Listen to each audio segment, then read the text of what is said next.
अक्सर आप लोगों ने पढ़ा होगा, एक कहानी सुनाई जाती है, इंटरनेट पे चलती रहती है, कई लोगों ने अपने लेखों में इस्तेमाल की है। संपत, जो जिनकी किताब अभी सावरकर पर आई थी, वो इस कहानी को बड़ा जोर शोर से सुनाते हैं कि गांधी एक बार वहां आए, क्या कहते हैं, इंग्लैंड आए। इंग्लैंड आए तो कहां गए? इंडिया हाउस में गए। इंडिया हाउस में सावरकर से मिलने सिर्फ गए, और मिलने गए तो सावरकर जो है झींगा खा रहे थे। सावरकर ने कहा कि आप भी झींगा खाइए। गांधी ने मना कर दिया। उसके बाद सावरकर ने कहा कि अगर आप नॉनवेज नहीं खाएंगे तो अंग्रेजों से संघर्ष कैसे करेंगे, वगैरह वगैरह। सब मिला जुला के वो कहानी ऐसे बताती है जैसे सावरकर कोई बहुत महान हीरो थे। गांधी बेचारे छोटे से बच्चे थे जो उनके सामने गए और उनको डांट पड़ गई।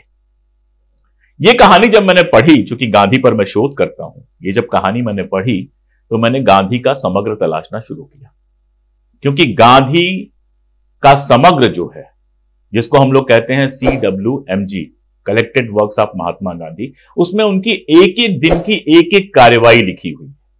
किसी को पत्र लिखा तो वो भी है, कोई मिलने आया तो वो भी है, कोई मिलने आया तो उससे क्या बात हुई, वो सारा कुछ है। और एक दो खंड नहीं है, 98 खंड है, 98 उसके पार्ट्स है। सब ऑनलाइन अवेलेबल है, आप भी चेक कर सकते हैं। तो जब मैंने पढ़ना शुरू किया तो मुझे ऐसी कोई घटना नहीं मिली। जब कोई ऐसी घटना नहीं मिली तो मैंने कहा भाई संपत ने लिखा है तो कहीं ना कहीं से तो लिखा होगा।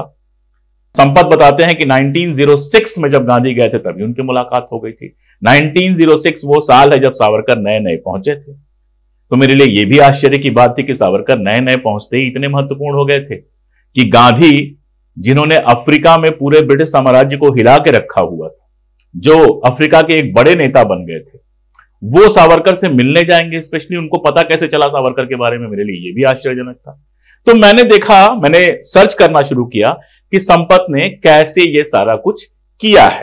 जब मैंने देखा तो पाया कि सावरकर की गांधी से जो तथाकथित पहली मुलाकात है, इस मुलाकात को सिद्ध करने के लिए संपत ने हरिंद्र श्रीवास्तव नामक एक लेखक की किताब ली है, उसको रिफर किया है, और उस किताब में भी कोई सोर्स नहीं दिया है। उसमें कहा गया है कि झांसी के क्रांतिकारी पंडित परमानंद जी ने यह किस्सा सुनाया था।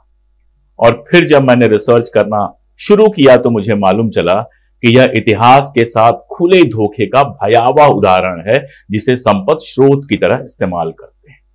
दुर्भाग्य से पंजाब वाले भाई परमानंद को तो सब जानते हैं, लेकिन झांसी वाले पंडित परमानंद के बारे में बहुत कम लोगों को पता है। मैं थोड़ा सा उनके बारे में भी बताना चाहूंगा आपको। इनका जो जन्म हुआ था वो बुंदेलखंड में राठ नाम के स्थान पे हुआ था। उनके दादा थे मनराखन खरे, जो 1857 के पहले स्वाधीनता संग्राम के दौरान चरखारी रियासत का खजाना लूटने के षड्यंत्र में पकड़े गए थे और जेल में कठोर यातना भोगते हुए उनकी मृत्यु हो गई थी। राठ के सिकरौधा गांव में 6 जून 1892 में गया प्रसाद खरे के घर में परमानंद जी का जन्म हुआ था।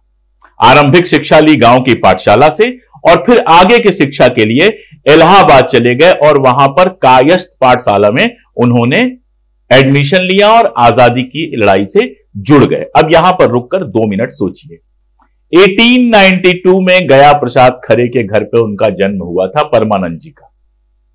अब 1892 में अगर उनका जन्म हुआ था तो 1906 में उनकी उम्र कितनी हुई, जोड़िए, कुल मिलाकर 14 साल। 14 साल की उम्र में शिक्षा ले रहे थे वो इलाहाबाद में, और जब वो इलाहाबाद में शिक्षा ले रहे थे तो वो किसी को ये कहानी कैसे सुना सकते थे कि सावरकर से गांधी की मुलाकात हुई थी। ये कहानी तो वही सुना सकता था जो उस जमाने में इंडिया हाउस में होता।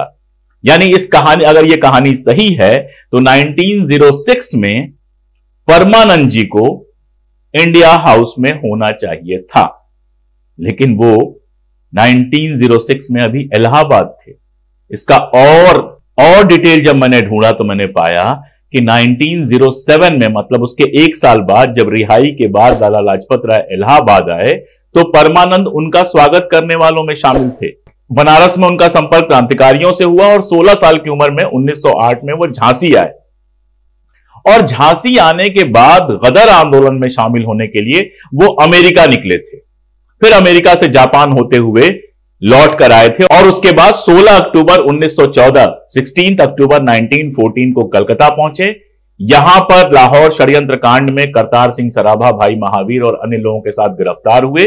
पहले उन्हें फांसी की सजा हुई और फिर उन्हें बदलकर काला पानी भेज दिया गया। यानी कि हरींद्र श्रीवास्तव जिस परमानंद जी के, झांसी वाले क्रांतिकारी परमानंद जी के हवाले से ये बातें कर रहे हैं, वो परमानंद जी कभी भी इंग्लैंड और इंडिया हाउस गए ही नहीं। 1908 में वो झांसी में थे, 1909 या 10 में गदर आंदोलन में शामिल होने के लिए अमेरिका निकले, और 1914 में कलकत्ता आए। इस बीच में कभी भी वो गए ही नहीं उस जगह पे जिसको हम इंडिया हाउस के नाम से जानते हैं। सावरकर से उनकी मुलाकात सीधे तब हुई जब उनको भी काला पानी की सजा हुई।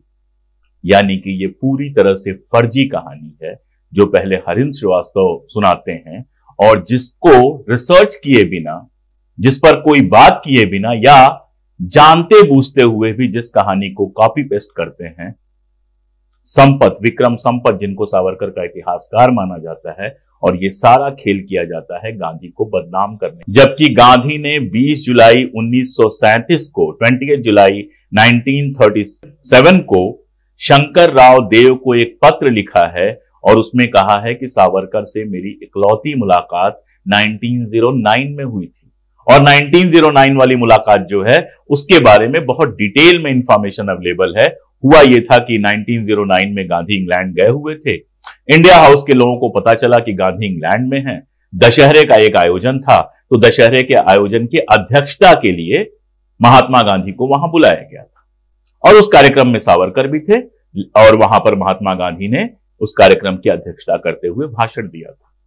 इसमें 1906 की एक फर्जी मुलाकात जो है वो विक्रम संपत जोड़ते हैं, जिसको कहानी की तरह बार बार सुनाया जाता है। ये मैंने इसलिए भी बताया कि जो सावरकर के जीवनीकार हैं, चाहे वो धनंजय कीर हो, चाहे विक्रम संपत हो, एक आध और लोगों ने, उदय माहुरकर ने लिखा है, इन लोगों के यहां इतना ज्यादा बढ़ा चढ़ा के चीजें हैं, और वो सिर्फ और सिर्फ सावरकर को महान बताने के लिए हैं। ये अपने सोर्सेज भी ठीक से चेक नहीं करते हैं। इसी मुद्दे पे ट्विटर पे जब मेरी बहस हुई थी तो विक्रम संपत पहले तो बहुत आग उगल रहे थे, लेकिन जब ये सब कहानी मैंने सुनाई उसके बाद वो ऐसा गायब हुए कि आज तक फिर कभी बहस करने नहीं आए। हालांकि जब परमानंद जी, झांसी वाले क्रांतिकारी परमानंद जी की कहानी चल गई है, तो चाहता हूं मैं कि थोड़ी सी बात भले भटक जाए, उनके बारे में जान लिया जाए।